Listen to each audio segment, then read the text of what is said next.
medicine, and I became a chiropodist. And I was also very active in the church. I ran the toddler group. I used to go to all the prayer meetings, all the study groups. I ran the old people's coffee mornings, and it was a big part of my life.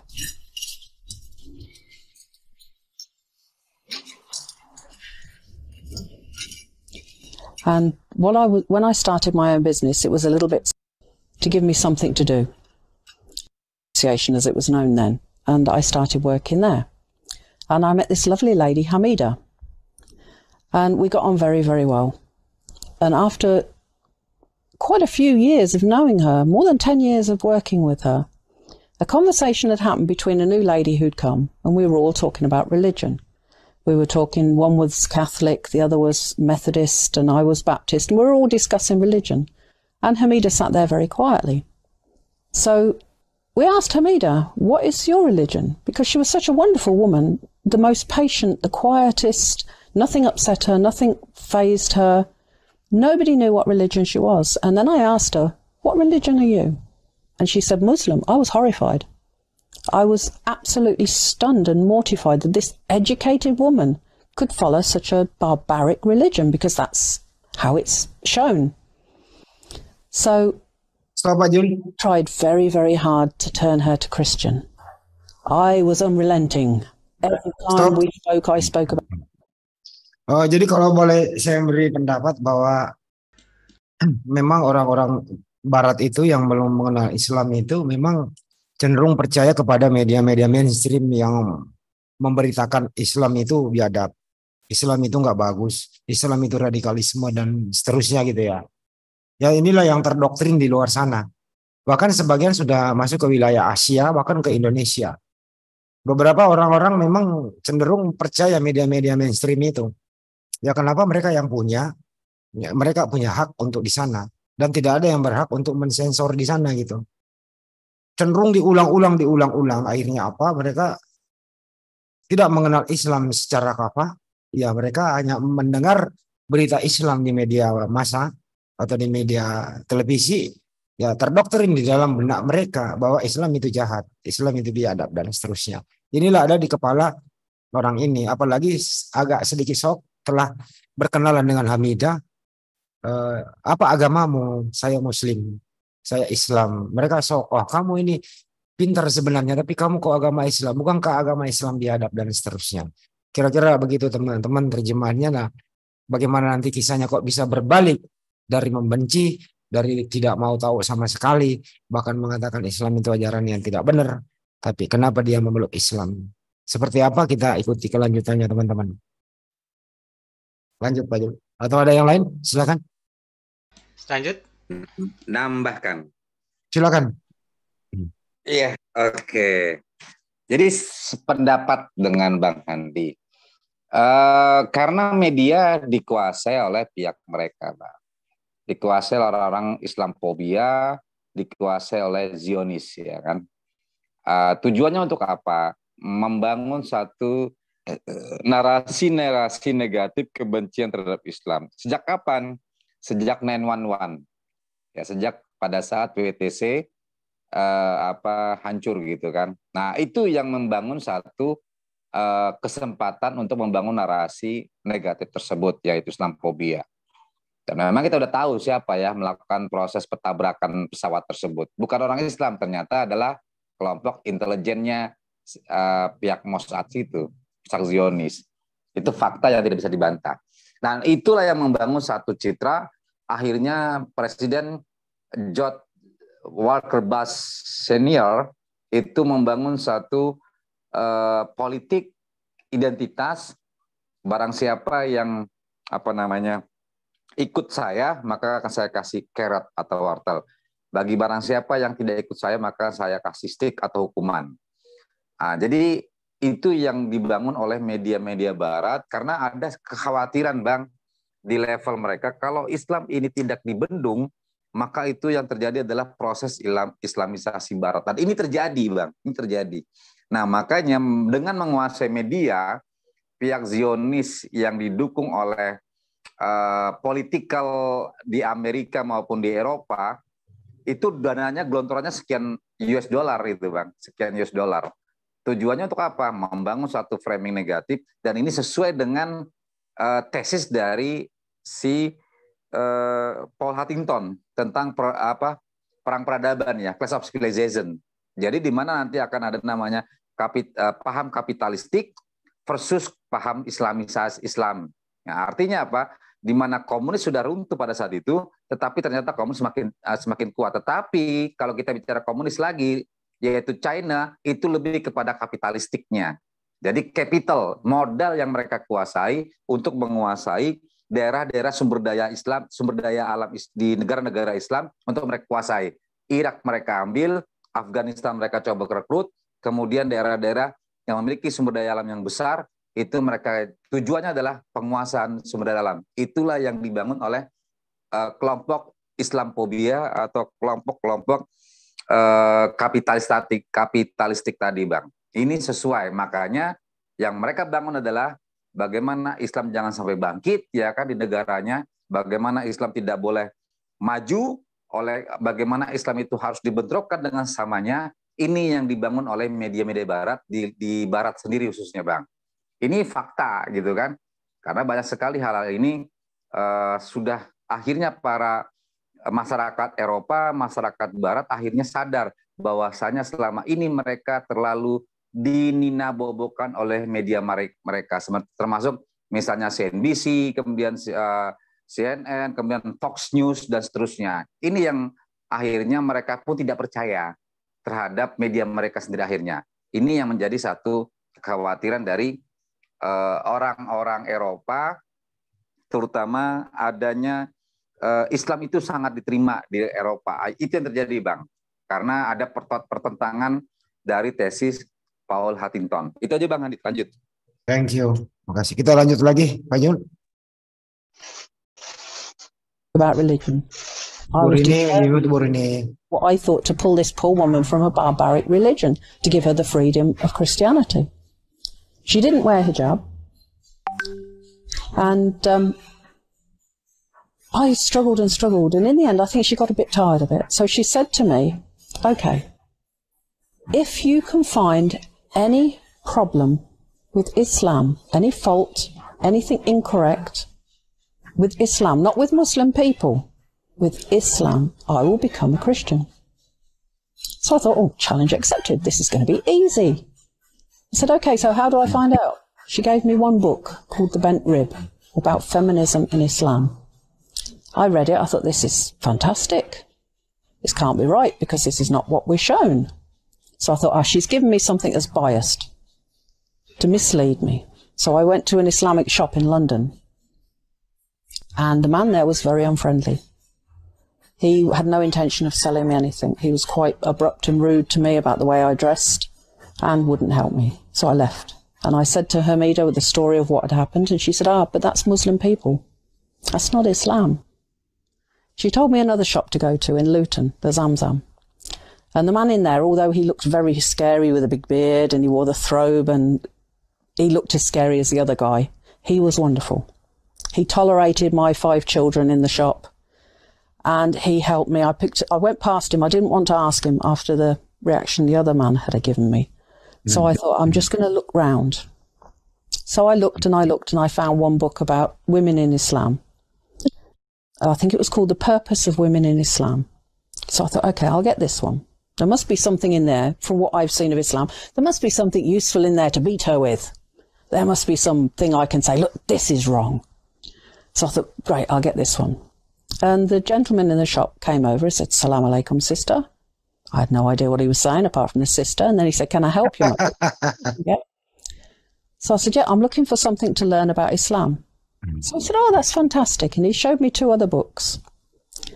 So I said, okay, I'll get those. One was a book called The Life of the Prophet, or The Story of the Prophet, by Martin Lings. And it was written in pure English. It was written by an Englishman, and it was more of a story than a reference book. So it was wonderful. It gave me the right story. And I bought the 3 books. I went to the till. I paid for the 3 books. And my kids started, we want to go for chicken. So we went down the road to the Sam's chicken shop, and the kids sat there with their chicken and chips quite happy. And I thought, have a look at these books while I'm waiting for them to finish. I opened the bag, there were 7 books. I thought, oh my God, he's given me someone else's books, or I've picked them up by mistake, and I was really worried. So I picked the receipt out. No, I'd only bought 3 books. So I said to my son, who was older then, I think he was about 12 or 13, I gave him the books, the 4 books that I hadn't bought, and the receipt, and I said, please take these back to the gentleman and say, I'm really sorry, I must have taken them by mistake. And my son came back with the same 3 books. And he said, no, the man said, this is a gift for you. And I was really surprised. You never get that in an English shop. This man had given me a copy of the Quran with English translation, a book about Islamic dress, I think it was. And Celana another panjang baju. it was. But they were lovely. Oke. Di sini dia membeli buku ya. Dia mencari bagaimana sih kedudukan atau harkat martabat dan wanita dalam Islam. Ya, wanita dalam Islam itu ya sangat ditinggikan. Bahkan 3 kali Nabi Muhammad SAW, siapa yang kami hormati, ibumu, ibumu, ibumu. Artinya ya memang wanita sangat ditinggikan derajatnya dalam agama Islam itu. Inilah mungkin yang dia baca nanti. Kira-kira begitu ya Mas Panji ya? Iya, betul. Dan tadi ada pernyataan yang unik ya, yang tadi saya sempat simak bahwasannya ketika dia berkunjung ke salah satu toko, ada toko yang katakanlah Muslim di Tidak. sana ya, Tidak bersahabat. tidak bersahabat. Nah, temannya ini mengatakan itu adalah Muslim, bukan Islam. Nah, maksud di sini adalah itu orangnya, bukan Oknum. agamanya. Ini yang harus diperhatikan teman-teman ya. Itu orangnya, bukan agamanya. Itu oknum daripada yang beragama Islam, bukan yang agama Islamnya itu sendiri, bukan. Tapi ketika berkunjung ke toko yang lain berbeda. Dan satu hal, kenapa dia diperlakukan itu sedangkan temannya tidak, dari cara berpakaian. Makanya wanita muslimah wajib menutup auratnya. Kecuali apa? Muka dan telapak tangan. Nah, ketika berkunjung ke toko selanjutnya, dia hanya membeli berapa buku tadi? 3 buku, tapi dia dapatnya 7 buku. Dan salah satunya adalah Al-Quran yang terjemahan dalam bahasa Inggris. Masya Allah ya. Disinilah dia mulai tertarik akan belajar keislaman yang tadinya benci, bahkan mempresentasikan Islam itu sebagai agama yang biadab, agama teroris lah, kayak katakan seperti itu, penuh dengan kekerasan. Tapi setelah dia menyaksikan langsung, diajak temennya yang bernama siapa tadi? Hamidah ya kalau nggak salah. Hamidah ini, dia begitu sabar, begitu tenang. Ketika ada masalah dia begitu sabar, tenang. Ketika ada perdialogkan lintas agama seperti ini yang membicarakan ateis, segala macam, dia nyantai saja, seolah-olah nggak ada apa-apa gitu. Tapi ketika ditanya soal agama, agamanya apa? Saya seorang Muslim. Pertamanya kaget juga ibu ini ya. Tapi setelah sekian lama, kurang lebih 10 tahun, kalau nggak salah tadi pembicaraan awalnya, menemukan apa Islam sesungguhnya itu. Silahkan dilanjut. Lanjut. Ya, sebelum dilanjut saya komentari sedikit, ini ada yang terlewatkan dari tadi ya videonya. Jadi isi dari video ini adalah seorang Kristen ya, bersahabat dengan seorang Muslim yang bernama Hamidah ya. Di situ terjadi percakapan. Terus wanita ini terkaget-kaget melihat Hamidah ini seorang pelajar kok beragama Muslim. Nah, ini sebuah pemikiran ataupun sebuah analogi yang menurut si wanita tersebut ya, si Yosi namanya kalau nggak salah ini ya. Ini tidaklah mungkin seorang pelajar kok bisa masuk Islam.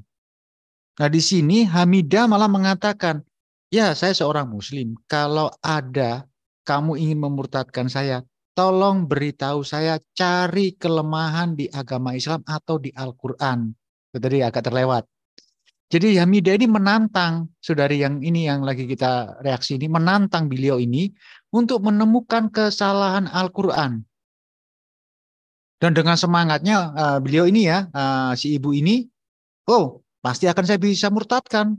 Karena di TV-TV, di koran-koran, dan di media sosial yang lain, Islam teroris, Islam pembunuh, Islam agama barbar. Itu jelas di koran-koran, di berita-berita ada. Maka dia, ini ya, si Ibu Yosial ini kalau nggak salah, ini bersemangat untuk mencari, menunjukkan Islam itu agama teroris, agama yang buruk. Akhirnya beliau ini mencari referensi, mencari sebuah buku. Nah, apa dan bagaimana setelah dia mendapatkan sebuah buku yang isinya pinginnya dia itu mencari kelemahan Islam agar bisa membukakan mata hati saudara Halimah tadi.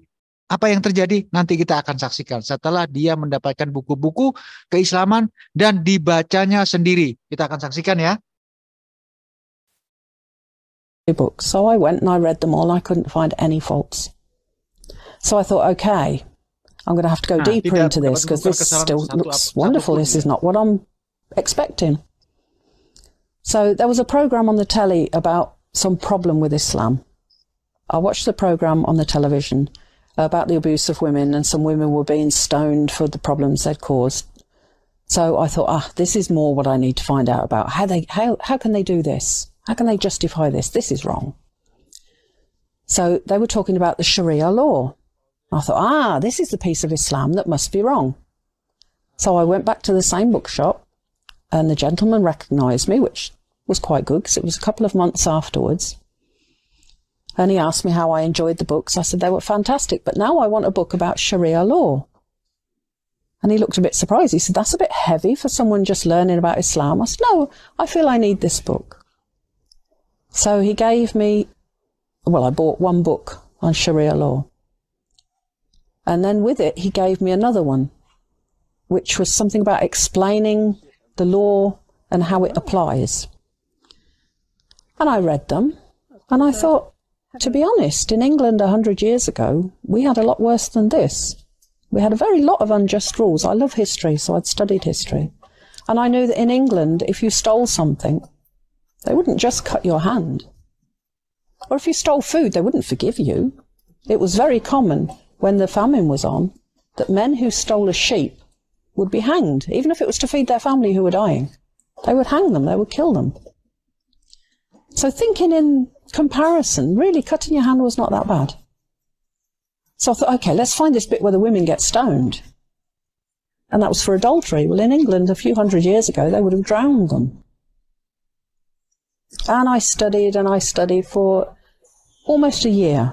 And every day, Hamida, when I saw her, would say, so how are you doing? Found anything yet? I said, no, but I will. Inshallah, I will. Well, I didn't say inshallah then, but I said, God willing, I will. She said, okay, keep looking. So one day I was getting fed up because she used to laugh and say, found anything yet? So I said, okay, find something wrong with Christianity. She didn't even have to read a book. She came out with so many things that were in the Bible that nobody had ever mentioned to us in study groups.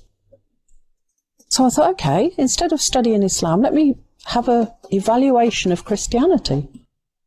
And she gave me a book called something, the Bible Thumpers Combat Book or something by Ahmed Deedat. After I read that, I said, that's it, I'm Muslim. Ya, bisa dikomentari nih sampai di sini videonya. Nah, akhirnya beliau menjadi seorang muslim. Iya, ini Masya Allah ya Pak Jol, ketika memang seseorang itu ditantang untuk menemukan kesalahan Islam dalam pengajaran, dalam hukum, dalam syariah, itu akan susah. Tapi ketika dia merasa, udahlah cukup, saya udah nggak bisa nih menemukan celahnya dari Islam, coba deh kamu tunjukkan kesalahan kekristenan, agama kekristenan. Nah, langsung dijawab nih sama Hamidah, tidak perlu menggunakan referensi buku atau membaca buku segala macam. Seperti hanya Bang Andi tuh kalau ditanya, tunjukkan ini, ini Bible berjalan gitu.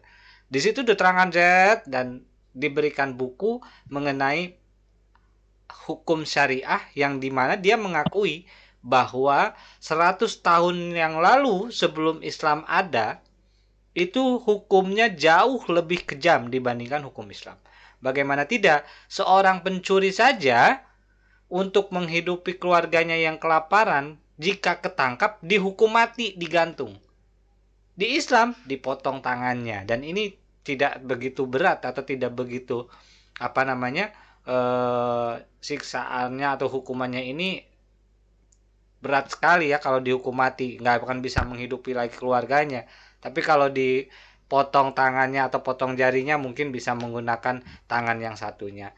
Ini kebaikan-kebaikan ini yang dia temukan selama dia mempelajari beberapa buku untuk mencari kesalahan-kesalahan Islam. Ternyata yang didapat apa? Dia pusing sendiri mencari celah Islam salahnya di mana. Dan ketika menantang balik seorang Hamidah, tunjukkan, langsung jebret, selesai di situ. Maka ketika dikasih satu buku yang tadi karangan Ahmad Deedat, dibaca sama dia yakin saya seorang Muslim. Masya Allah. Silakan Bang Andi.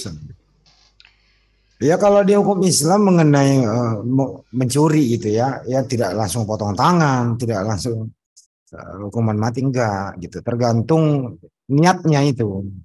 Kalau untuk mencuri dalam hal ingin memang benar-benar makan, itu tidak seperti itu langsung potong tangan, enggak. Betul.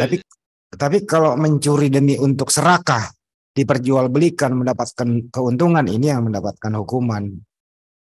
Begitu juga hukuman mati di Arab Saudi itu, kalau itu bisa dilakukan kecuali ada satu syaratnya, bisa bebas dari itu, membayar denda atau keluarga korban itu memaafkan, lepas dari hukuman mati itu. Itu kan, jadi masih ada jalan negosiasi di sana.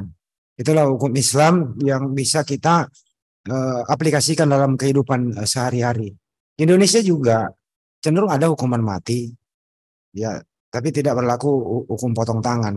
Makanya hindarilah hal-hal yang bisa merugikan orang lain dan merugikan diri sendiri.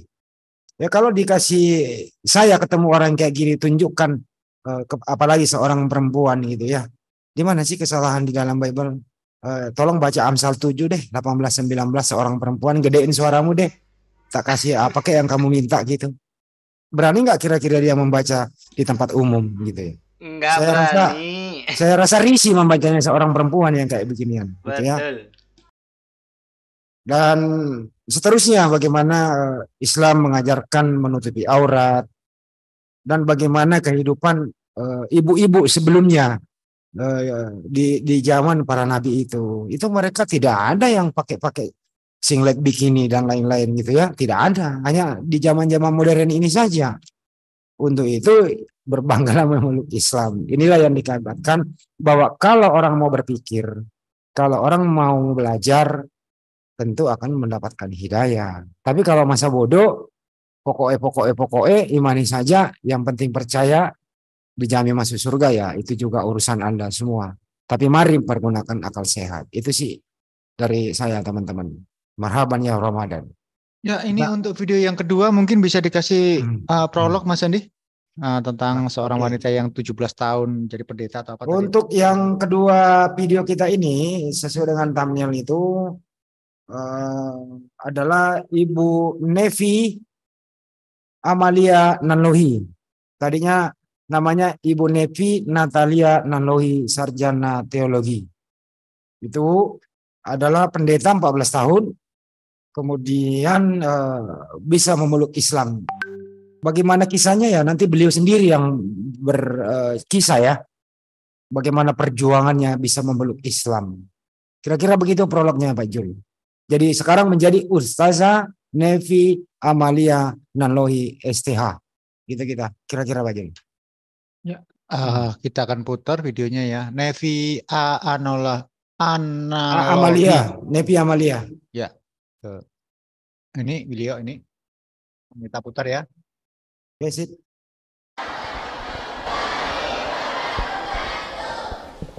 Alhamdulillah. Apa kabar semuanya? Sehat? Alhamdulillah. Ya, bersama-sama kita menaikkan segala puji dan syukur kehadirat Allah Subhanahu wa Ta'ala, karena atas perkenannya sehingga kita semua dapat berkumpul di tempat ini.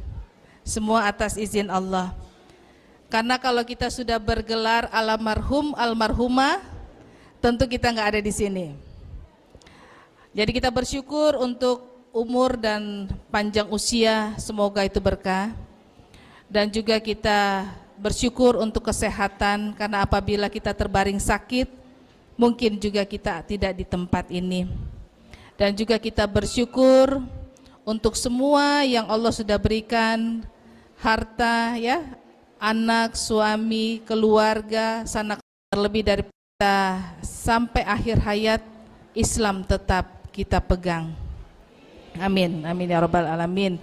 Salam dan sholawat kepada Nabi kita, Nabi Muhammad sallallahu alaihi wasallam. Semoga rahmat Allah tercurah kepada beliau, keluarga, para sahabat, bahkan juga termasuk kita umatnya di tempat ini, dan semoga kita mendapatkan syafaatnya beliau. Amin, amin ya rabbal alamin. Masya Allah. Sayang. Iya. Baik.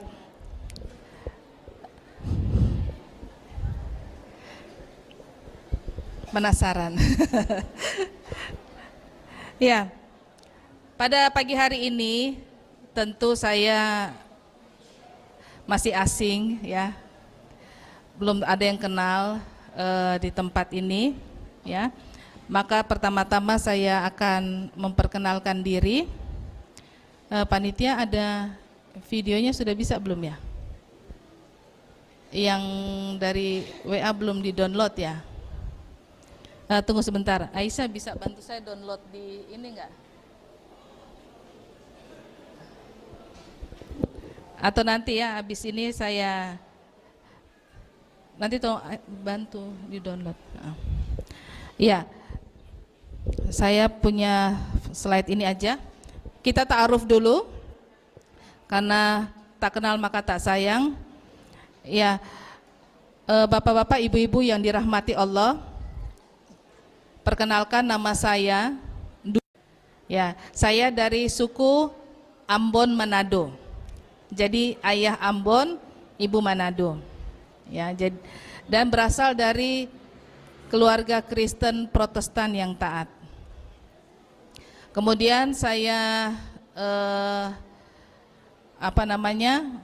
pendeta selama kurang lebih 14 tahun. Saya dari Kristen Protestan. Kemudian juga dulu pernah di Lembaga Alkitab Indonesia selama 10 tahun. Jadi Lembaga Alkitab Indonesia itu adalah lembaga yang mencetak Alkitab yang dipakai oleh umat Kristen. Ya.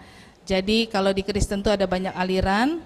Jadi Alkitabnya itu sama dipakai terjemahan dari Lembaga Alkitab Indonesia. Singkatnya, saya syahadat di Surabaya 6 Januari 2016. Lalu diberi nama Islam, Natalia diganti Amalia. Alhamdulillah. Status saya sudah menikah, dan aktivitas saat ini adalah kuliah di Sekolah Tinggi Dirosat Ilmu Dakwah Al-Hikmah Jakarta. Lalu saat ini saya juga menjadi pengurus Komisi Nasional Anti Pemurtadan Pusat Jakarta. Lalu pendiri Gerakan Islam untuk Semua, dan aktivitas selanjutnya adalah aktif dakwah dan membina mu'alaf. Masya Allah. Sudah? Ya, tema yang diberikan pada saat ini adalah mengapa saya memilih Islam. Ya, tapi pertama-tama saya akan membahas dulu kira-kira menurut bapak-bapak, ibu-ibu, semua agama itu sama apa enggak? Kok enggak sama? Kenapa? Jawab dulu Pak Jun. 14 tahun pendeta, pernah aktif di Lembaga Alkitab Indonesia selama 10 tahun. Berarti beliau ini kenal baik dengan kepala penerjemah Alkitab, yaitu Dr. Anwar Chen sama Paskalis gitu ya.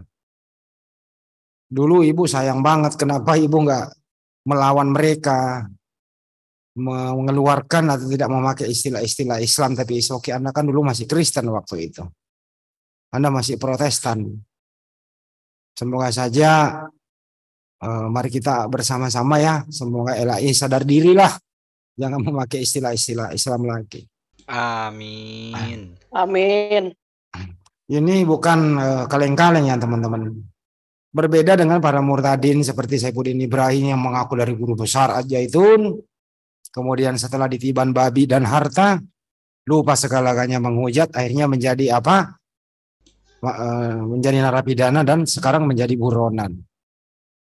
Itulah perbedaan antara mualaf dengan murtadin, teman-teman. Kita lihat bagaimana soft, bagaimana keilmuan dan seterusnya, adem begitu. Dan tidak ada yang disembunyikan. Apabila ada yang keberatan, ya silakan saja komplain kepada kami, insya Allah kami bisa menghubungi ibu ini. Berbeda dengan teman-teman yang lain, ditambah-tambah lah. Saya itu Islam taat. Saya itu rajin sholat. Sholat 7 hari sekali gitu ya. Saya tahajud, pas sujud ketemu orang berbaju putih. Berbeda sekali ya gitu ya. Bandingkan saja bagaimana anak buah Manugulu itu kalau diceritakan kisahnya menjadi murtadin, jauh sekali berbeda keilmuannya ya teman-teman. Itu tanggapan dari saya. Ini ibu ini apa namanya, luput dari media. Untung kami bisa temukan videonya agar apa, kisahnya untuk mengedukasi, untuk menginspirasi dan memotivasi kita semua. Apa itu, kita jangan kalah dong sama mualaf. Jangan kalah sama mereka. Mereka itu apa ya? Kita harus cemburu. Dia itu setelah dia bersyahadat, segala dosa-dosanya yang lalu itu diampuni, 0. Tapi amal kebaikannya ada banyak gitu. Kalau kita, tapi kita bersaing secara apa, meningkatkan iman dan takwa. Apalagi kira-kira ibu ini samping dia kuliah, dia menjadi ustazah, terus kemudian ternyata beliau juga aktif di dunia bagaimana mendampingi para mualaf, mencegah pemurtadan dan lain-lain. Insya Allah ibu ustazah siapa tadi lupa, Evi, ibu Nevi Amalia. Semoga bisa bersinergi dengan Yayasan Jujaidin Cakrawala Cemerlang. Kami juga ada di Jakarta dan seluruh wilayah Republik Indonesia yang bisa terjangkau oleh JCC. Kira-kira begitu pendapat dulu dari saya sementara. Monggo yang lain. Ya sedikit Bang, menambahkan. Kalau perbedaan antara mu'alaf dan murtadin itu bedanya cuma satu. Kalau mu'alaf itu menggunakan ininya Bang, menggunakan akal dan pikirannya. Tapi kalau murtadin hanya sejengkal di antara pusar dan di bawah pusar. Itu saja. Terima kasih. Waduh, sudah poin tapi kena banget itu. Harta, tahta dan wanita, betul? Betul. Contoh Abraham Mose yang Udin sudah menjadi DPO. Iya, betul. Hartanya mulai dipretelin, istrinya sudah diambil orang, tinggal menikmati hari tua, dan rambut pun gondrong, menjadi apa di luar sana. Itulah Perbedaannya. Jadi kalau mu'alaf itu dia menggunakan pikirannya, itu otaknya itu dipakai gitu loh, akalnya itu dipakai, mencari kebenaran itu memang harus belajar. Tapi kalau murtadin ya itu sejengkal di antara pusar dan di bawah pusar, udah itu aja. Gitu. Oke, sip. Kita dengerin lagi kisah Ibu Ustazah Nevi Amalia ini. Silakan Pak Jul. Kenapa nggak sama? Apakah semua agama itu sama dari Allah? Pertanyaannya yang kedua, mengapa kita Islam? Ada yang bisa menjawab? Kira-kira kenapa? Ya? Kenapa kita Islam? Kebanyakan kalau menjawab karena orang tua saya Islam. Betul ya? Ya, siapa di sini yang dulunya bukan Islam? Ada? Tidak ada ya, alhamdulillah. Berarti semuanya punya modal, yaitu Islam sejak lahir. Ya, berbeda dengan saya dan mungkin saudara-saudara yang lainnya. Kami menemukan Islam pada pertengahan perjalanan kehidupan. Ya, tapi tetap sama-sama kita bersyukur. Tapi pertanyaan saya tadi belum dijawab, kenapa kita Islam? Selain tadi karena keturunan, karena ingin selamat, baik. Kita lihat jawabannya. Kita memeluk agama Islam karena kita yakin Islam itu adalah agama yang lengkap, agama yang sempurna, mengatur semua kehidupan manusia guna mencapai kebahagiaan dunia dan akhirat. Betul tidak? Tapi gimana caranya menyampaikan bahwa agama Islam ini adalah agama yang benar, agama yang pantas untuk diikuti, agama yang pantas untuk diyakini kepada mereka yang belum Islam. Itu PR-nya.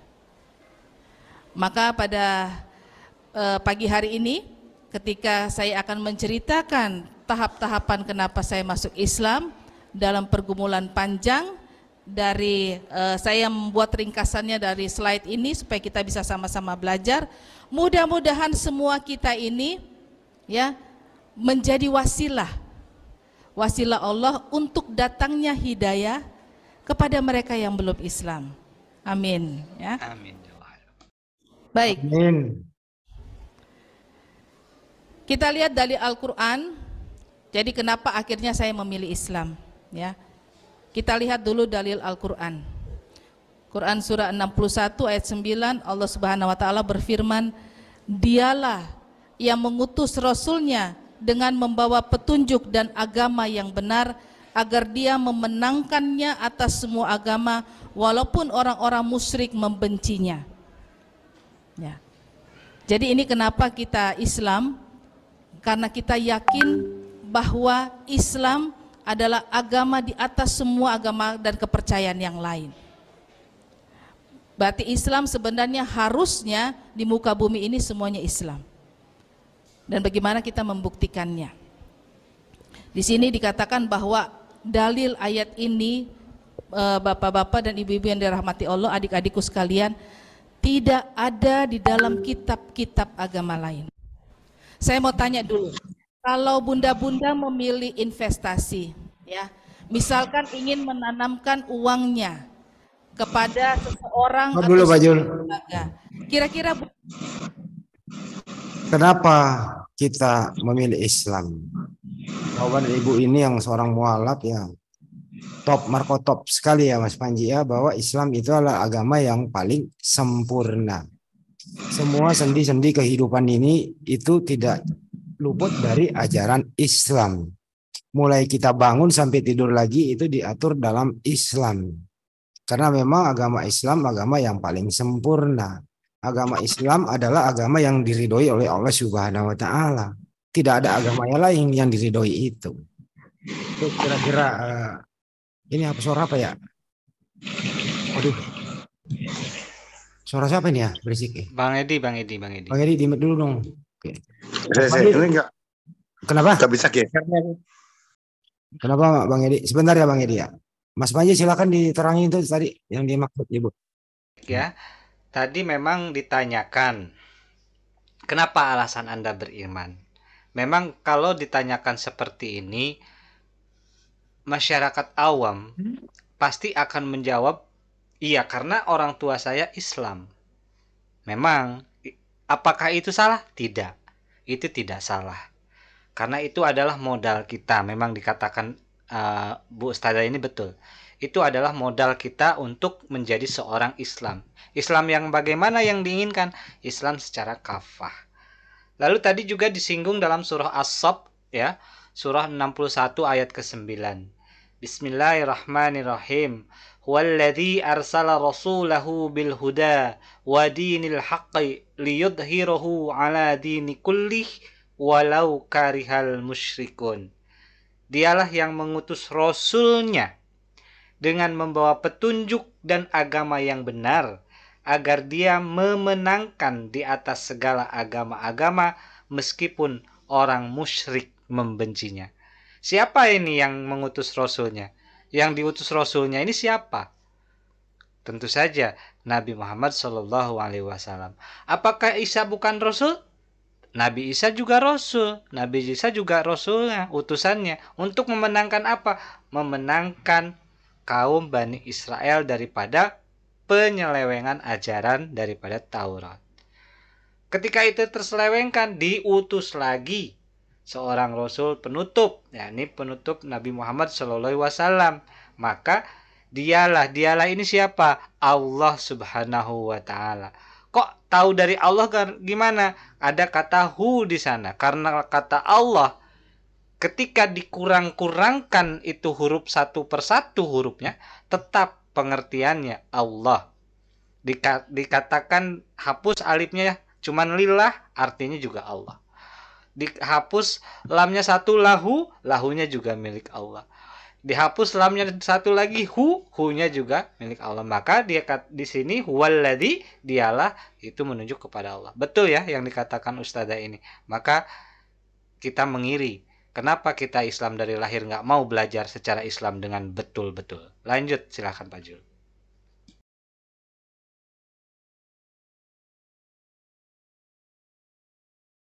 Bunda lihat apanya dulu? Lihat apanya ini dulu? Ya, kalau bunda-bunda semua pasti perhitungan. Keuntungannya dulu. Nah, makanya ketemu investasi bodong, ya. Karena dilihat yang untungnya dulu, yang enaknya dulu. Padahal kalau kita ingin melihat atau menginvestasikan sesuatu, yang kita lihat kira-kira legalitas dari lembaga itu bisa dipercaya apa tidak, betul nggak? Kira-kira kalau saya menanamkan uang saya di bank ini, uang saya dibawa lari apa tidak? Betul nggak ya? Sama dengan agama. Kira-kira saya meyakini agama ini betul-betul agama yang hak atau bukan, adalah kita melihat siapa penjaminnya. Dan di dalam semua agama, hanya Islam yang Allah langsung menjamin. Maka itu salah satunya kenapa saya masuk Islam. Dari Al-Quran berikutnya, Quran Surah Ali Imran ayat 19, Allah Subhanahu wa taala berfirman, sesungguhnya agama di sisi Allah ialah Islam.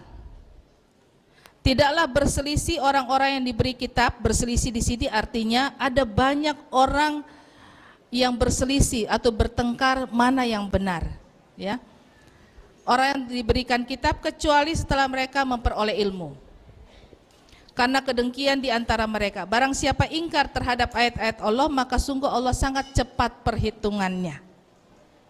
Jadi kepada orang-orang yang sudah diberikan petunjuk, ya, kepada orang-orang yang sudah diberikan suatu kebenaran, lalu dia ingkar kepada kebenaran itu, maka perhitungan Allah sungguh cepat. Pertanyaannya tadi saya balik lagi, apakah semua agama sama? Ya, boleh sebut satu, kenapa tidak sama? Ya, banyak senyum. Kalau semua agama itu sama dan semua agama itu benar, ya, ikhwan yang nggak sempat Jumatan, boleh dong mingguan di gereja, betul nggak? Kan semua agama sama. Betul. Ya, berarti kalau tidak sempat sholat Jumat di masjid, saya pindah aja deh ke gereja hari Minggu. Kan semua agama sama, betul ya? Kalau semua agama sama dan benar, berarti tidak ada istilah halal dan haram. Semuanya halal. Ya. Nah, itu kalau semua agama sama, berarti tidak ada istilah halal dan haram. Kalau semua agama itu sama dan benar, berarti tidak ada istilah apa? Mu'alaf dan murtadin. Semuanya, bukan semuanya mu'alaf, semuanya tidak murtad, ya. Jadi bunda kalau nggak sempat sholat atau pengen sekali-sekali ngerasain kebaktian di gereja, boleh, karena semua agama sama dan benar. Itu kalau seperti itu, ya. Jadi tidak ada istilah orang murtad, ya. Masya Allah.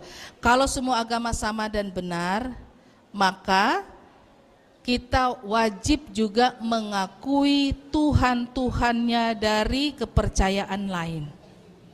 Tuhan yang bisa jadi manusia, para dewa-dewa, para dewi-dewi, kita pun akui sebagai Tuhannya kita, sebagai Allahnya kita. Itu kalau semua agama sama. Kalau semua agama sama dan semua agama benar, maka semua kitab suci itu kita harus yakini kebenarannya. Alkitab, Weda, Tripitaka, semua kita akui menjadi kitab suci kita selain Al-Quran. Kalau semua agama sama dan semua agama benar, terakhir tidak mungkin saya masuk Islam. Insya Allah. Masya Allah. Stop. Mantap. Lanjut Bang Andi. Ustadz Tata. Ustadz. Assalamualaikum Ustadz. Menjawab mungkin Ustadz Tata ya. Ya benar Bu. Tidak semua agama itu sama. Gitu ya. Kenapa sang pencipta alam semesta ini, saya berbicara universal ya, itu menurunkan agama cuma satu, yaitu Islam.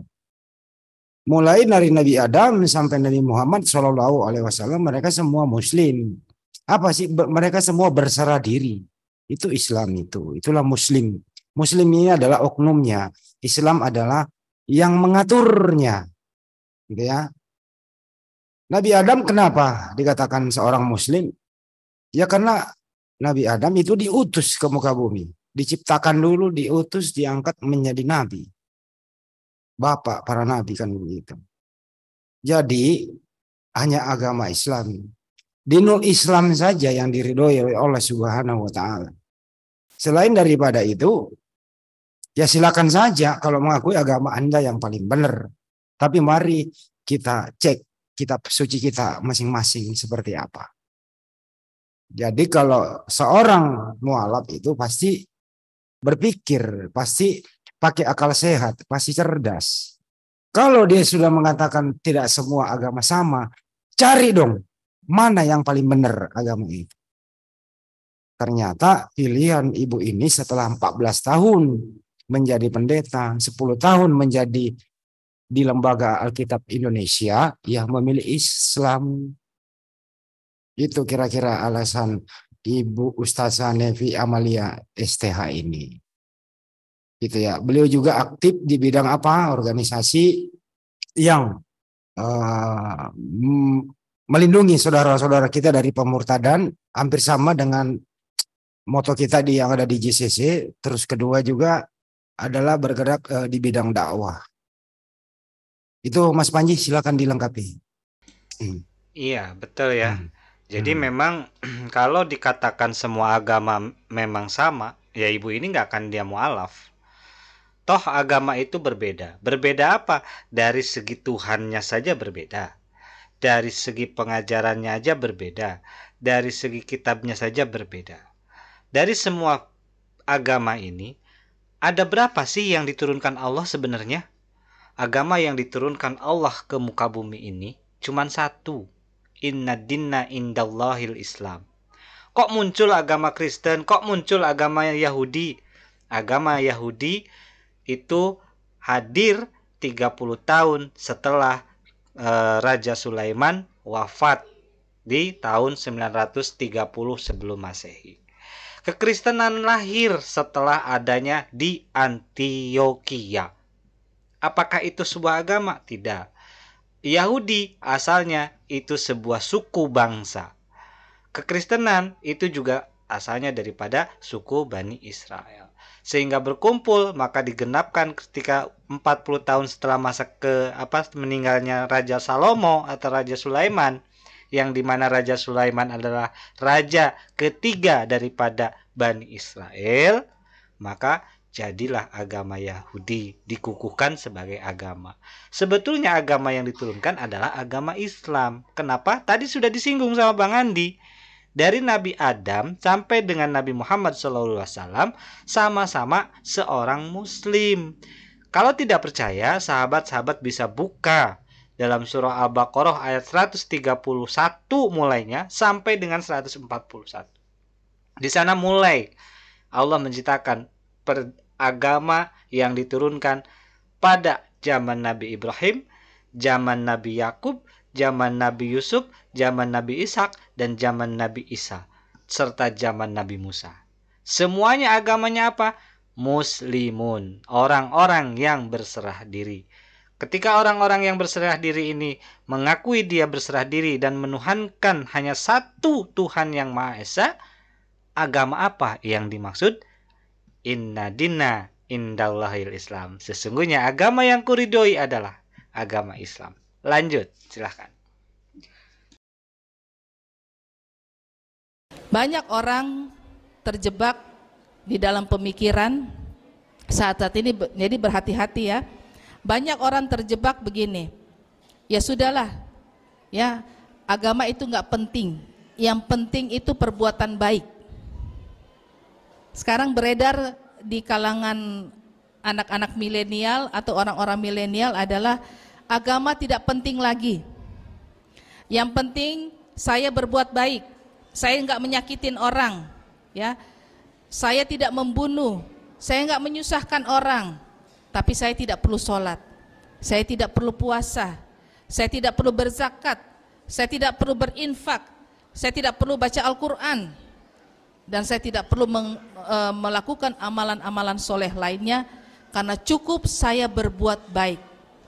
Nah, sekarang beredar pemahaman seperti ini, dan kita di akhir zaman ini, zaman fitnah, hati-hatilah karena banyak sekali hal-hal yang bisa meruntuhkan akidah kita. Nauzubillah, jangan sampai.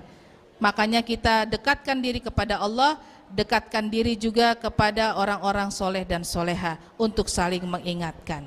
Jadi kalau semua agama itu sama, terakhir tadi saya katakan tidak mungkin saya masuk Islam. Di agama saya itu enak sekali, ya. Mohon maaf banget ya, mohon maaf sekali. Daging babi itu enak, ya, gurih. Nauzubillah, jangan ada yang sudah pernah rasa ya. Dan kue atau coklat yang pakai unsur minyak babi atau ada unsur babinya itu pasti enak. Kenapa saya bisa membandingkan? Karena dulu saya kan mantan kafir, makan yang haram, ya. Kemudian ketika sudah Islam, cari yang halal, coklat. Saya rasa perbandingannya jauh sekali. Tapi nggak apa-apa, tidak enak di dunia, tapi tidak sengsara di akhirat, ya. Jadi jangan sampai kita mau enak di dunia, sengsara di akhirat. Nauzubillah. Kedua, di agama saya dulu, kan kalau kita sholat sehari berapa kali? Sunnahnya? Nah, sunnahnya banyak, ya. Jadi orang menganggap Islam itu agama yang paling repot. Harus sholat, harus wudhu, ya. Sudah itu selesai sholat harus zikir, ya. Kapan punya waktu untuk diri sendiri, ya? Nah, kalau di agama saya dulu ke gereja seminggu sekali, ya. Ada mantan jemaat saya mengatakan gini, pendeta dulu waktu panggil saya, enak ya kita, kenapa? 6 hari buat dosa, hari ke-7 cuci dosa. Gitu. Iya. Jadi pengakuan dosa, bersih lagi. Nah, Senin sampai Sabtu buat dosa lagi. Tapi itu bukan perkataan saya, itu perkataan anggota jemaat saya yang dulu iseng bertanya seperti itu. Jadi saya katakan bahwa ngapain saya repot-repot pindah ke agama Islam kalau Islam ini bukan agama yang benar. Ada dua ya, Al-Quran mengatakan ada orang yang masuk Islam dengan sukarela, ada orang yang masuk Islam dengan terpaksa. Saya golongan yang kedua, terpaksa dan dipaksa. Kalau saya tidak memaksakan diri, saya bisa terjebak dengan konsep pemahaman bahwa cukup saya merubah doa saya, tidak kepada Tuhan yang tiga, kepada Tuhan yang satu, tapi tetap saya di agama saya yang dulu. Banyak sekali pastor, pendeta seperti itu. Banyak. Tapi karena saya tahu bahwa Islam adalah agama yang benar, agama yang mengalahkan semua agama-agama di muka bumi ini, yang kebenarannya penjaminnya adalah Allah, tidak ada yang menjaminnya, hanya Allah, maka mau tidak mau, suka tidak suka, saya harus Islam. Dan sesungguhnya setelah saya mempelajari Al-Quran lagi, ternyata kita ini ya dulunya pernah berjanji kepada Allah bahwa hanya Allah satu-satunya Tuhan, tidak ada Tuhan lain selain Allah. Tapi ketika kita dititipkan di dunia ini, nah orang tua kitalah yang membuat kita menjadi bukan Islam. Maka ketika kita mengembara di dunia ini ada banyak petunjuk. Jadi kalau kita jalan ya, mungkin dari Solo mau ke Jakarta kan kita lihat arah panah, ya betul nggak? Lihat rambu-rambu, lihat petunjuk jalan. Nah di dunia ini Allah sudah memberikan petunjuk. Hanya mereka sajalah yang beruntung yang mendapatkan petunjuk. Maka saya katakan hidayah itu mahal. Tidak semua orang bisa mendapatkan hidayah. Seringkali kalau saya mengatakan ini, saya sedikit terharu karena tidak semua orang seberuntung itu. Hanya tinggal gimana kita istiqomah di dalam iman Islam. Entah kita terlahir Islam, entah kita kemudian di tengah jalan baru kita menemukan Islam. Perkaranya adalah ketika kita sudah menemukan Islam, menjaganya untuk istiqomah dan kafah ini, itu yang menjadi PR berat bagi semua kita umat Islam. Baik. Dalil Al-Quran. Pada hari ini telah kusempurnakan untuk kamu agamamu, dan telah kucukupkan kepadamu nikmatku, dan telah kuridhoi Islam itu jadi agama bagimu. Maka ini yang harus kita pegang, ya. Kita sempurnakan iman Islam kita dengan cara kita melakukan taat dan takwa kepada Allah, mau tidak mau, ya. Karena sesungguhnya di dalam ketaatan itulah, di dalam ketakwaan kita kepada Allah, maka terpeliharalah iman kita. Kusempurnakan untukmu agamamu, dan kucukupkan kepadamu nikmatku, dan telah kuridhoi Islam itu jadi agama bagimu. Maka kita bersyukur bahwa kita ini lahir Islam. Walaupun begitu saya juga bersyukur akhirnya saya juga Islam. Karena sesungguhnya di luar Islam, apabila dia banyak amal-amal atau perbuatan-perbuatan baik, itu tidak diperhitungkan. Tidak diperhitungkan sama Allah. Maka di dalam Al-Quran dikatakan bahwa orang-orang yang tidak mengenal Islam, orang-orang di luar Islam itu adalah orang-orang yang rugi, bukan orang-orang berdosa. Al-Quran tidak mengatakan orang-orang berdosa, tapi justru Al-Quran mengatakan orang-orang merugi. Kenapa? Karena dia melakukan banyak kebaikan, dia kira mendapatkan surga, padahal dia tidak mendapatkan surga. Hanya di dalam Islam maka keselamatan itu ada. Maka Allah memerintahkan kepada kita semua untuk menyampaikan hal ini yang dinamakan dakwah. Makanya kenapa Nabi Muhammad SAW hanya satu kata, yaitu dakwah. Kalau seandainya Nabi tidak berdakwah, apakah Islam akan sebesar ini? Tentu tidak. Maka dalam kehidupan kita tidak cukup kita hanya beramal soleh sendiri. Tapi ingatkan dan terlebih daripada itu menambah. Masya Allah ini ibu ini ya, cerdas, terbuka pikirannya, memilih agama Islam. Semoga siaran kami ini Ibu Ustazah Nevi Amalia Nanlohi. Nanlohi itu semacam nama PAM ya, dari Ambon. Gue punya temen Edward Nanlohi juga, dia Kristen juga. Bisa menemukan atau mendapatkan hidayah. Tapi dia itu nggak tiba-tiba mimpi, teman-teman, nggak ada mimpi-mimpi, belajar gitu loh. Bayangkan 10 tahun di Lembaga Alkitab Indonesia loh. Jadi tim penerjemah, ngerti nggak sih kalau di lain? Nah, mungkin dia masuk jajaran tim penerjemah. Jadi ngerti dia itu bagaimana menerjemahkan Bible. Pasti dia tahu sejarah Bible. Pasti tahu paham perjanjian lama seperti apa. Pasti paham perjanjian baru seperti apa gitu. Beliau kan sarjana teologi gitu ya. Jadi kalau mempelajari Bible dengan jujur itu ya Anda akan berpikir. Dan kalau sudah mulai berpikir dan bertanya apa benar apa iya nggak sih. Kalau ini sudah muncul dalam hati Anda, Insya Allah itu akan Anda terus mencari, bertanya dan bertanya. Makanya kalau seorang ustadz itu lagi ceramah, kalau tidak ada yang bertanya itu ustadznya kecewa gitu. Apa mereka ini nggak perhatikan? Apa pada pinter gitu? Makanya kalau orang ceramah itu dengerin. Begitu juga teman-teman yang sekiranya ada pendeta yang lagi khotbah gitu, dengerin baik-baik, tanya kritis dong. Kami kalau ada ustadz itu lebih kritis, kita bertanya lebih senang dia. Karena orang kritis itu lebih banyak ingin tahu yang dia tidak tahu atau membandingkan ilmu yang dia punya kan gitu. Kira-kira begitu ya teman-teman. Ini benar-benar berkah bulan suci Ramadan ya.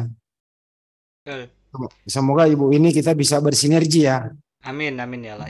Mudah-mudahan ibu ini bisa mendengarkan. Mohon kami izin Bu, kami akan replay ulang, mereaksi. Ya bukan kami niat untuk memotong-motong video ibu, tapi ini karena peraturan YouTube ya kita harus memberi komentar gitu supaya aman dari apa ya namanya peraturan YouTube gitu. Silakan Mas Panji Ya. ditambahkan. Saya mau mengomentari beberapa pernyataan beliau dari tadi sebelum di stop untuk sementara. Yang pertama mengenai dulu kisah beliau itu memakan makanan yang diharamkan. Seolah-olah makanan itu menjadi kenikmatan, tapi setelah menjadi seorang muslim ya, muslimah, beliau menyudahi atau menghilangkan makanan itu. Sehingga tidak apa-apa sengsara di dunia, tapi yang penting tidak sengsara di akhirat. Nah, ini ada istilah di dalam Islam, syakiyun fid dunya wa syakiyun fil akhirah. Sa'idun fid dunya wa sa'idun fil akhirah. Tapi tidak apa-apa kita syakiyun fid dunya, tapi di akhiratnya bahagia gitu loh.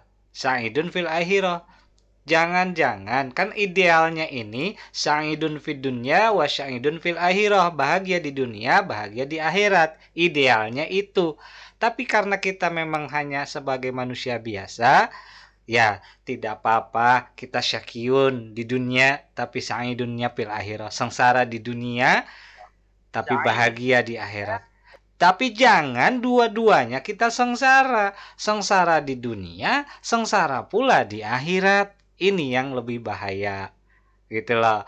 Lalu pernyataan yang lainnya lagi, ibu ini menyatakan bahwasannya telah kucukupkan pada hari ini nikmatku. Ini dalam Al-Quran ya.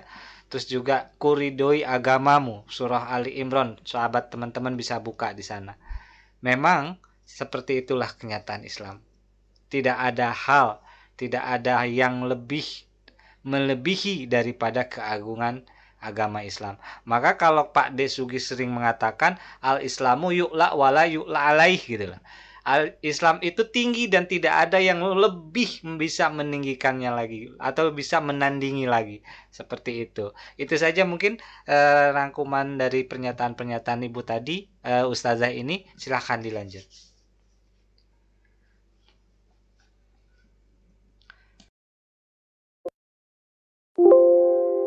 Tampilkan akhlak mulia Islam sehingga orang yang belum Islam ketika mereka melihat Islam mereka mengatakan memang benar Islam itu adalah agama yang indah, agama yang patut untuk diyakini dan diikuti. Masya Allah.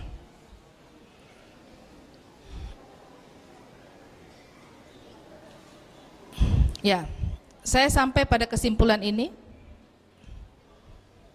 Bukti Al-Quran bahwa Yesus atau Nabi Isa alaihissalam hanya diutus untuk kaumnya saja.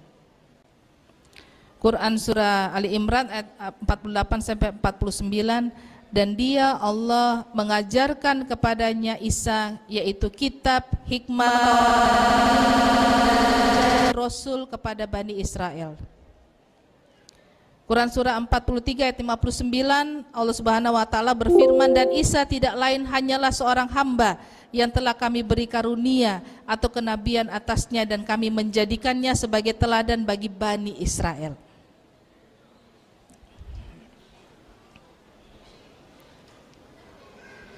Saya tidak ingin menampilkan Al-Quran saja, tapi saya ingin menampilkan ayat Alkitab juga. Kesaksian Alkitab tentang kenabian Yesus. Kisah Para Rasul 13 ayat 23 itu perjanjian baru. Dan dari keturunannya lah, sesuai dengan yang telah dijanjikannya, Allah telah membangkitkan juru selamat bagi orang Israel, yaitu Yesus. Apakah tidak kurang cukup petunjuk yang Allah kasih? Ada satu pembahasan saya, 13 alasan kenapa saya masuk Islam. Yang saya temukan kebenaran Islam justru ada di dalam Alkitab. Saya berikan beberapa saja ya. Pertama, ternyata Tuhan memperkenalkan dirinya itu Esa satu. Aku adalah aku, tidak ada Tuhan selain aku. Tidak ada ilah selain aku. Tidak boleh seorang pun menyembah ilah lain di hadapanku. Dan tidak ada seorang pun boleh menyembahnya, karena aku adalah Allah yang pencemburu. Aku akan membalaskan kesalahan mereka, kesalahan dari keturunan yang ketiga sampai dengan keempat. Maka hukum yang pertama di dalam Alkitab, Tuhan memperkenalkan dirinya itu Esa satu. Lalu kemudian dalam perjalanan iman dari orang-orang agama saya dulu, Tuhan dalam satu pribadi, ya. Jadi Tuhan itu bisa jadi manusia, padahal Tuhan mengatakan bahwa Dia itu Esa satu dan Dia tidak sama dengan manusia. Kedua, Yesus memperkenalkan dirinya bahwa Dia seorang utusan, Dia hanya seorang nabi. Hai bangsa Israel, sembahlah Tuhan Allahmu, Tuhan yang Esa, dan percayalah kepadaku, karena aku ini adalah utusan Bapa. La ilaha illallah, Isa Rasulullah. Itu yang kedua. Yang ketiga, Yesus mengatakan bahwa Dia datang bukan untuk orang di luar Israel, namun justru Dia datang kepada umat Israel. Keempat, ternyata di dalam Alkitab ada perintah wudu, tetapi tidak tulis kata wudu, hanya ayatnya bunyinya begini. Ketika engkau hendak menyembah Tuhan Allahmu, basuhlah tanganmu, basuhlah wajahmu, basuhlah dirimu, lalu setelah itu sujudlah engkau menyembah Tuhan Allahmu sampai mukamu menyentuh tanah. Kira-kira yang berdoa seperti itu siapa? Umat Islam. Dulu saya berdoanya kan begini. Jadi saya mau duduk, mau berdiri, mau tidur nggak masalah. Lalu ternyata di dalam Alkitab ada perintah berdoa menghadap kiblat. Saat itu kiblatnya adalah Yerusalem. Sekarang kan Mekah. Jadi berdoa menghadap kiblat. Siapa? Ya, mungkin bisa dikomentari Mas Andi, ini berdoa ternyata di kaum sebelah itu punya kiblat tapi nggak diakui. Mungkin Mas Andi bisa memberikan komentar? Ya, kayaknya lagi menjauh Pak Jul. Ya, boleh Mas Mas Panji. Ya, ini apa namanya? Memang betul ya yang dikatakan Ustazah ini apa? Di dalam kitab Bible sendiri ada perintah jika engkau mau berdoa kepada Bapa Allah Tuhanmu, maka basuhlah tanganmu, basuhlah wajahmu, lalu bersujudlah.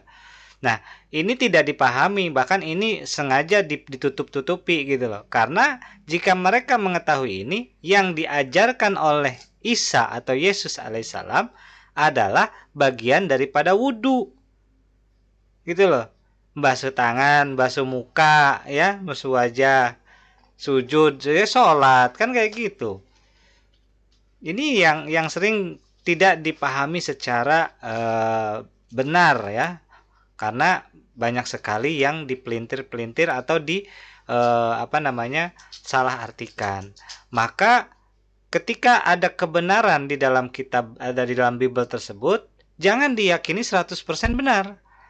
Tapi jangan pula diyakini 100% salah, gitu loh. Ini adalah pesan moralnya ya. Ada sebagian ulama yang mengatakan seperti itu. Nah, itu saja mungkin Pak Jo.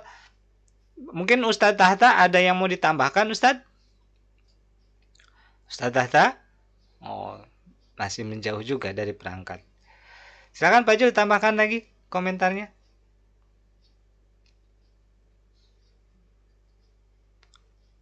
Ya mungkin menjauh ini dari perangkat. Kita teruskan lagi ya, Mas Panji. Iya, iya. Siapakah yang selalu berdoa menghadap kiblat? Kita umat Islam. Tapi dulunya saya katakan ribet sekali umat Islam. Kalau mau berdoa mesti nyari mana kiblatnya ya. Ya. Jadi itu dulu saya berpandangan seperti itu. Lalu ternyata di dalam Alkitab ada perintah perempuan seharusnya menudungi kepalanya dengan kain alias berjilbab. Seorang perempuan apabila dia berdoa kepada Tuhan Allahnya, lalu dia tidak menutup kepalanya, baiklah dia mencukur kepalanya sampai botak, karena itu merupakan kehinaan bagi dirinya. Maka tanda kemuliaan seorang wanita adalah ketika dia menudungi kepalanya.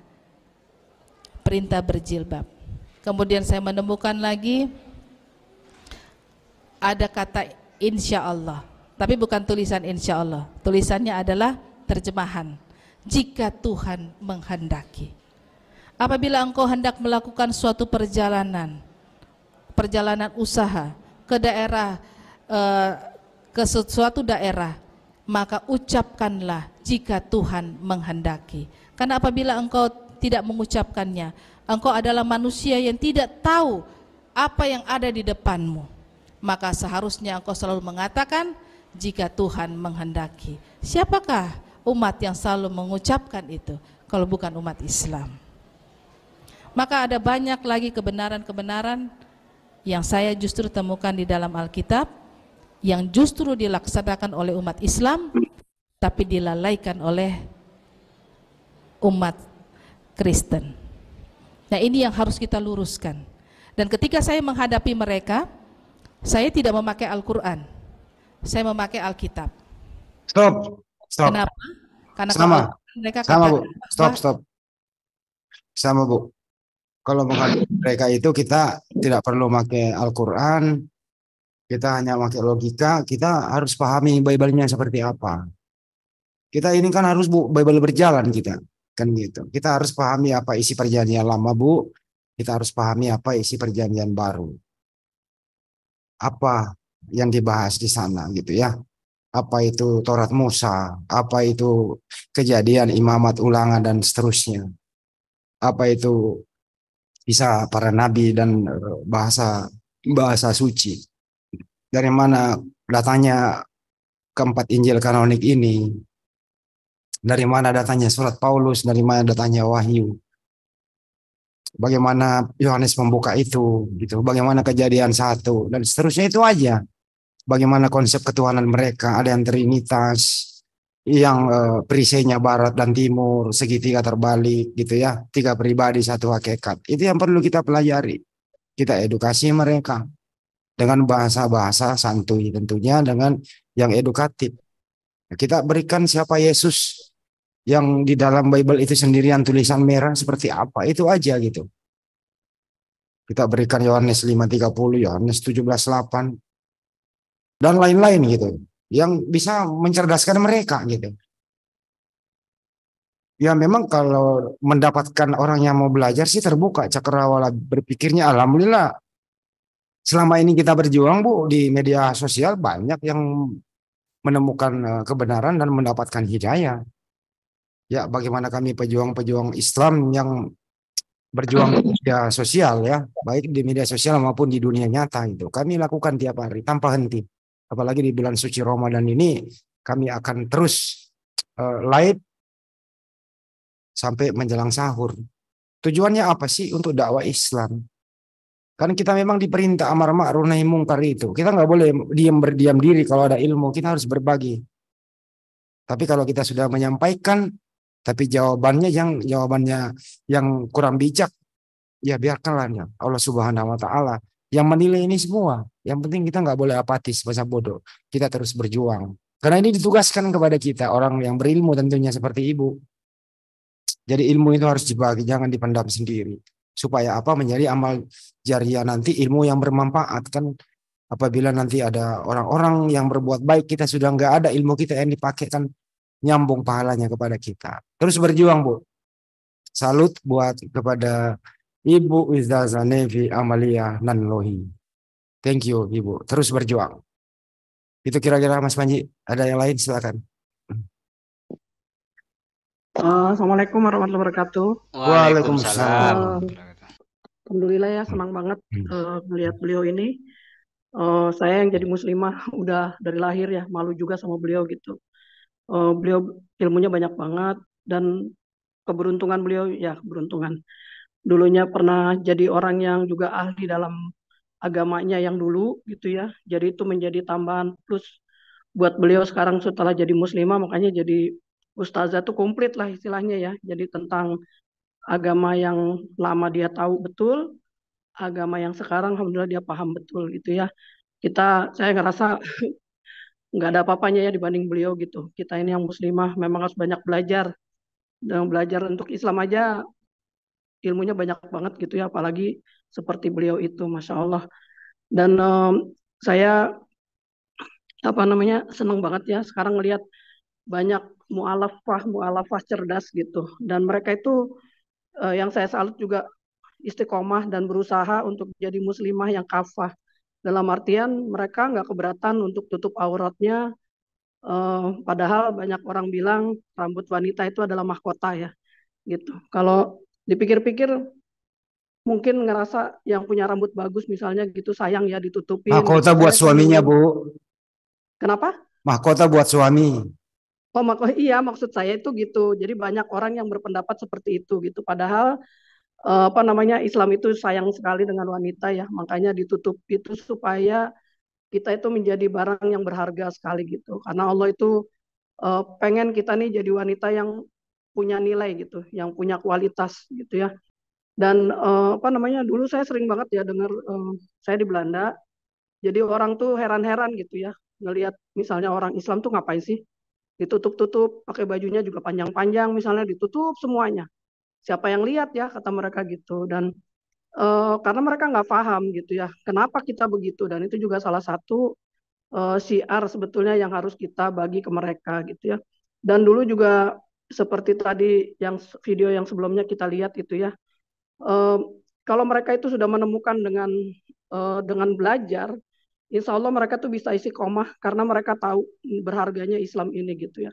Jadi bukan karena ikut-ikutan atau apa gitu ya. Jadi saya dulu sama teman senang banget kalau misalnya ngelihat ada muslimah Belanda apalagi ya, itu tuh kami sering ini gitu, nyari di mana ya, kan ada mereka punya organisasi kalau di Belanda ini, mereka sering ngadain pertemuan gitu ya. Kadang kami juga berusaha datang, kenapa? Itu juga untuk mencas kami-kami yang muslimah Indonesia supaya kita tuh lebih sadar dan menghargai bahwa Islam ini sesuatu yang berharga banget, yang sayang banget ya kalau udah di tangan kita istilahnya kita tidak perbaiki supaya jadi lebih baik gitu ya. Karena jujur kalau saya malu sama mereka karena mikirnya ya Allah mereka yang belakangan dapat hidayah ya, dan mereka tuh berjuang untuk dapat itu gitu, nggak seperti kita yang istilahnya udah di situ gitu ya, ketumplekan agama itu udah dari rumah kita bawa gitu. Bu Rini di Belanda sekarang udah puasa besok ya?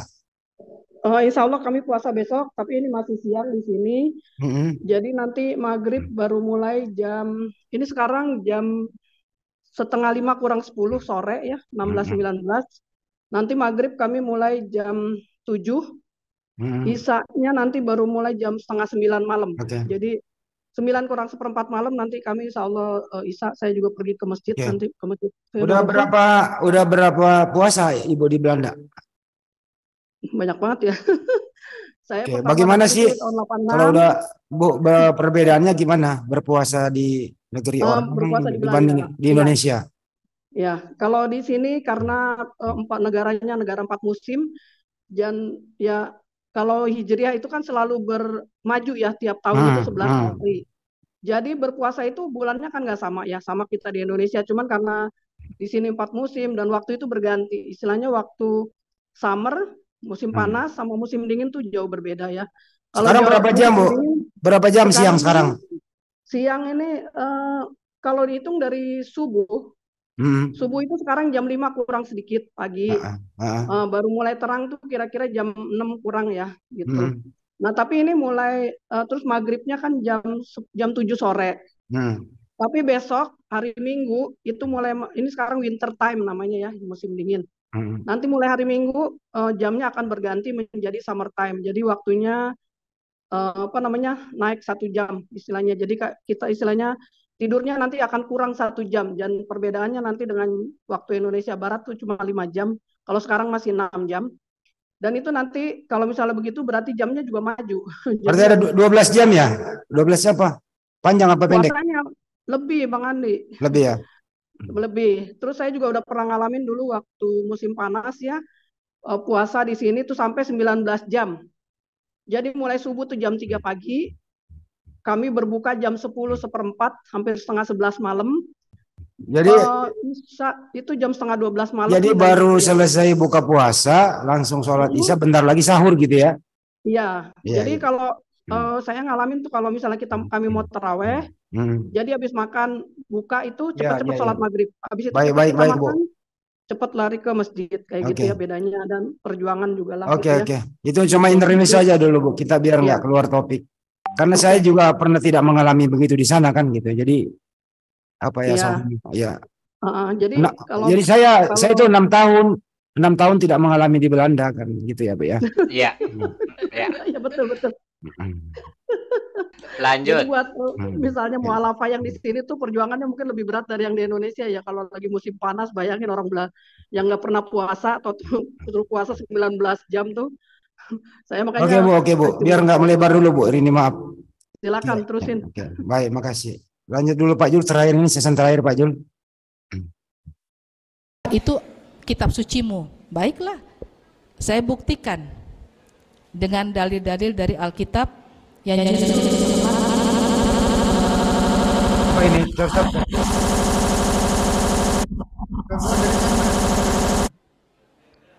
dari videonya. Sejak kapan? Videonya. Sejak Nabi Muhammad lahir. Sejak kapan? Sejak Nabi Adam. Ya, ada yang bilang sejak 1400 tahun yang lalu. Tidak, Islam itu sejak Nabi Adam. Jadi semua Nabi ini mewartakan tentang Islam, bertauhid, taat kepada Allah. Maka seringkali saya katakan bahwa Nabi Isa atau Yesus bukan melakukan penginjilan, tapi Nabi Isa atau Yesus melakukan dakwah Islam. Betul. Setuju.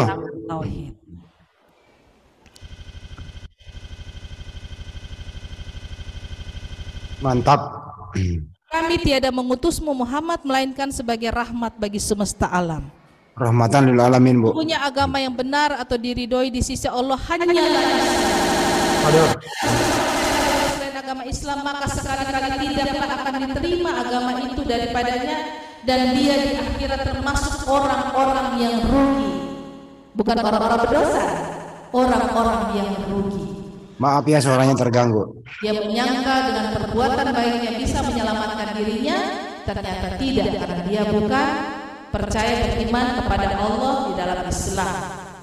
Tapi pertanyaannya bagaimana menyampaikan hal ini? Bagaimana menjelaskan ini kepada orang-orang yang bukan Islam?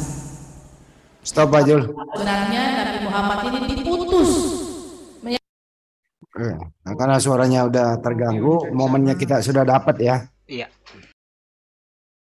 Ya kalau yang sering kita alami di sini ya kita memang harus menyampaikan sebagaimana yang diperintahkan ya, udah ila sabili rabbika bil hikmah ya Mas Panji ya. Nanti Mas Panji yang terangilah, kan Anda ustadz gitu ya.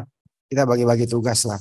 Bagaimana kita menyampaikan dakwah itu secara hikmat, secara bijaksana, dan tidak perlu agresif. Tapi kadang-kadang memang kita terpancing sih dengan suasana diskusi itu. Karena apa ya? Kita juga sebagai manusia biasa, ya dinamika dalam berdiskusi. Tapi selama ini ya insya Allah kita bisa menahan diri kok. Alhamdulillah dengan adanya kita di media sosial, para mujahid ini gitu ya. Anda tahu Zulkifli Mabas, Anda tahu semuanya lah yang Anda pernah menyaksikan, banyak kok teredukasi. Banyak yang mendapatkan hidayah. Ini di fakta gitu loh. fakta. Nah, berbeda dengan anak buah Manubulu ya, di media sosial tiap hari ada yang murtad, tapi populasinya kok di dunia nyata kok semakin berkurang. Kan ini semacam dilema juga. Nah, untuk itu mari kita berikan edukasi sesuai dengan fakta saja. Ya kita berdiskusi diselingi dengan dakwah ya tentu dengan cara yang bijak. Tidak ada pemaksaan dalam memeluk agama Islam. Yang penting tugas kita adalah menyampaikan 1-2 ayat. Ya apa itu ya silakan saja. Apa ya kembali ke ajaran para nabi tauhid. Tidak ada ajaran nabi itu menganut apa yang disebut konsep ketuhanan trinitas, itu tidak ada. Semua para nabi itu menuhankan satu-satunya yang mengutus dia. Sistemnya begini ya teman-teman ya. Allah Subhanahu wa taala mengutus nabi itu karena Tuhan ini atau Sang Pencipta ini nggak perlu dia turun sendiri ini. Ya, tinggal mengangkat nabi. Contoh begini bahasa sederhananya. Nabi Adam diciptakan. Terus diberi ilmu mengajarkan kaumnya Adam dan seluruhnya berkesinambungan. Begitu juga Daud dengan Zaburnya. Diberi ilmu, diberi wahyu, diberi firman, diajarkanlah supaya orang itu ada petunjuknya. Ya, bahwa kalau kita mau beribadah itu begini caranya. Nah, makanya sesuai itu dengan keadaan kaumnya itu, sesuai dengan bahasa kaumnya. Begitu juga Nabi Isa alaihissalam yang dikenal mereka Yesua Mesia atau diyunanikan adalah Yesus Kristus begitu. Segala firman yang telah aku terima telah aku sampaikan kepada mereka. Yesus menerima firman disampaikanlah kepada kaumnya Nabi Isa alaihissalam. Apa itu yang disampaikan? Inilah hidup yang kekal itu, bahwa hanya satu-satunya Allah yang benar. Gue ini utusan gitu loh. Nah itu berkesinambungan ya, betul kata Ibu tadi bahwa semua para nabi itu adalah muslim. Muslim adalah berserah diri kepada Sang Pencipta. Perbedaannya adalah syariatnya memang dikondisikan dengan kaum itu, kemampuan kaum itu. Allah Maha tahu perkembangan ilmu pengetahuan dan teknologi nanti akan kusempurnakan agama ini, agama Islam yang bisa menjangkau seluruh kehidupan yang ada di muka bumi ini. Gitu loh. Jadi semua sendi-sendi kehidupan itu baik di dunia barat maupun di dunia timur, dimanapun belahan dunia ini gitu, sendi-sendi Islam selalu ada di sana sebagai penengah, mencegah kepada yang ma'ruf dan membawa kepada mencegah kepada yang mungkar, mencegah kepada yang mungkar, terus berdakwah kepada yang ma'ruf. Supaya apa? Kita ini selamat. Kalau ini dijadikan patokan dalam berkehidupan, berkebangsaan dan bernegara, saya rasa semua damai-damai saja. Yang problem adalah karena ini manusia diberi free will dan hawa nafsu, ada jin, ada setan yang selalu mempengaruhi manusia dalam hal apa? Keserakahan itu tadi. Untuk itu, mari kita memperbaiki diri lebih baik ke depannya. Jangan sampai kita terpengaruh oleh setan yang terkutuk. Di bulan suci Ramadan ini, setan-setan pada dibelenggu. Mari kita perbanyak amal soleh kita di bulan suci Ramadan ini. Itu kira-kira teman-teman, sekali lagi kalau berdiskusi sama mereka bahwa hanya agama Islam yang diridhoi oleh Allah Subhanahu wa taala. Selain itu tidak ada satupun nabi yang tidak beragama Islam waktu ada di muka bumi ini. Mari kita sama-sama introspeksi diri. Insya Allah semua para nabi dan rasul itu jannah tempatnya. Mari kita ikut. Insya Allah kita ketemu nanti dengan baginda Nabi Muhammad SAW dengan syafaatnya beliau. Itu yang kita harapkan kan. Untuk itu jangan sampai kita gontok-gontokan. Hanya kalau masalah furu'iyah, masalah ada yang kunut dan tidak kunut, masalah ini selalu saling membidah, saling memaki satu sama lain. Padahal ini semua bisa kita maklumi. Yang penting adalah apa? Syahadat kita sama, sholat kita ya sama. Apalagi sih yang mau diperdebatkan? Mari kita introspeksi diri kita masing-masing. Semoga kedepannya lebih baik lagi. Dan mulai malam hari ini kita akan kajian sampai sahur. Kira-kira begitu penutup dari saya, Mas Pandi. Salam satu Tuhan. Allahu Akbar. Allahu Akbar. Baik Pak Jul, mau ada tambahan atau ditutup langsung? Ya sudah cukup ini Mas Panji. Oke. Poin-poinnya sudah kita dapat kok ini. Baik, kalau sudah kita cukup ya. Saya hanya sedikit merangkum sahabat pilah daripada paparan dari video pertama, kedua. Ini satu poin yang pertama adalah Islam itu akan selalu datang di saat kebenaran itu dicari, ya. Terus kedua, Islam itu agama yang hak dan agama yang diturunkan, satu-satunya agama yang diturunkan oleh Allah Subhanahu wa taala sejak Nabi Adam sampai dengan Nabi Muhammad sallallahu alaihi wasallam. Agama Islam. Karena tertuang dalam surah di Al-Qur'an, Inna dinna indallahil Islam. Terus yang poin selanjutnya, bahwa benar yang dikatakan oleh Ibu Ustazah, Rasulullah diutus untuk menyempurnakan akhlak. Laqad kana lakum fi Rasulillahi uswatun hasanah. Terdapat sebuah contoh akhlak yang baik ya di dalam diri Rasulullah. Maka kita sebagai umat muslim melalui dakwah ini, yuk mari kita tingkatkan contoh akhlakul karimah, akhlak seorang muslim yang sebenar-benarnya muslim. Tanpa harus meninggikan ego kita, tanpa harus menjatuhkan lawan kita, kita tunjukkan bagaimana keindahannya akhlak seorang muslim. Insya Allah kita akan dikumpulkan dalam jannahnya Allah di akhir nanti. Amin ya Allah ya Rabbal Alamin. Sebetulnya Mas Panji, ya? jangan sudah dulu, bentar saya nanya Pak Nasir dulu. Assalamualaikum Pak Nasir. Pak Nasir, assalamualaikum. Pak Nasir. Waalaikumsalam warahmatullahi wabarakatuh. Pak Nasir, ini di bulan suci Ramadan. Udah berapa bulan Ramadan setelah Anda mualaf, Pak Nasir? 19 kali. Udah lama banget ya gitu ya. Masya Allah, lama. Berarti udah lupa dong gerakan-gerakan Kristen Anda dulu. Ya udahlah, udah tinggalin. Jadi hawa-hawa pernah makan babi udah hilang ya? Ya enggak lah, udah hilang semuanya. Udah hilang, udah bersih gitu ya. Masya Allah. Terus berjuang ya Pak Nasir. Ini salah satu mujahid kita di wilayah timur juga ini Pak Nasir ini ya. Mudah-mudahan teman-teman mungkin kalau belum tahu Pak Nasir ini, dia itu dari NTT teman-teman ya. Dia pernah menyelamatkan saudara kita yang berasal dari Pulau Jawa, kalau nggak salah 15 perempuan yang mau dimurtadkan oleh suaminya, kemudian Pak Nasir menyelamatkan, dikembalikan ke Pulau Jawa. Betul ya Pak Nasir? Insya Allah ya, benar sekali. Bahkan nyawa orang. Berapa? 16 apa 15? 16 orang, 13 dari Jawa Timur, 2 Jawa Tengah, 1 Bandung, area Cicahem. Area Cicahem? Waduh. Siap. Itu dulu kasusnya kayak gimana sih Pak Nasir seperti itu? Dinikahi dulu, mereka pura-pura masuk Islam, begitu ya Pak Nasir ya? Jadi,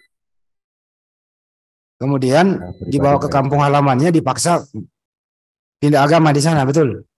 Ke gereja. Padahal udah nikah Islam itu. Buku nikah Islamnya ada waktu sudah saya foto. Cuman masalahnya saya nggak bisa buktikan sekarang karena hijrah saya ke Jawa Timur juga dalam keadaan terdesak. Masya Allah. Baik Pak Nasir, terus berjuang apapun yang terjadi. Terima kasih sharingnya Pak Nasir. Next kita sambung lagi ya. Oke, kita tutup Mas Panji. Baik, terima kasih Pak Nasir. Lanjutkan perjuangan. Insya Allah yang hak itu hak, yang batil itu batil. Karena sesungguhnya sebongkah mutiara jika ditenggelamkan ke dalam lumpur sekalipun dia akan tetap menjadi mutiara.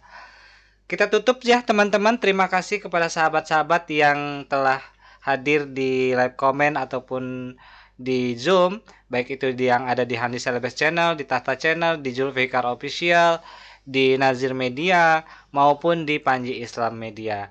Terima kasih. Oh iya, lupa saya nih, sampai lupa. Kami dari JCC mengadakan donasi untuk berlomba-lomba tentunya mencari keridhaan Allah Subhanahu wa taala. Fastabiqul khairat. Dalam bulan Ramadan ini yuk berlomba-lomba dalam kebaikan dengan berdonasi untuk apa? untuk pembangunan sarana wudhu dan MCK di Masjid Raya Baitul Huda yang ada di Kabupaten Blitar. Ini merupakan tahap kedua kami, di mana tahap pertama menyalurkan sumber air dengan kemiringan 40 derajat dan alhamdulillah telah selesai.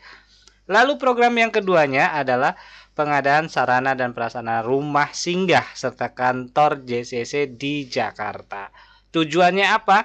Untuk memfasilitasi mu'alaf-mu'alaf yang barangkali kesulitan untuk tempat berteduh, kita fasilitasi mereka. Sambil kita bina keimanannya lebih dalam lagi. Semua donasi dari sahabat-sahabat itu bisa ditujukan ke nomor rekening yayasan yang tertera di deskripsi video seluruh Menara Siar JCC. Sekali lagi terima kasih. Kita tutup. Subhanaka Allahumma wa bihamdika asyhadu an la ilaha illa anta astaghfiruka wa atubu ilaik. Wabillahi taufiq wal hidayah. Wassalamualaikum warahmatullahi wabarakatuh. Salam satu Tuhan. Allahu Akbar. Waalaikumsalam.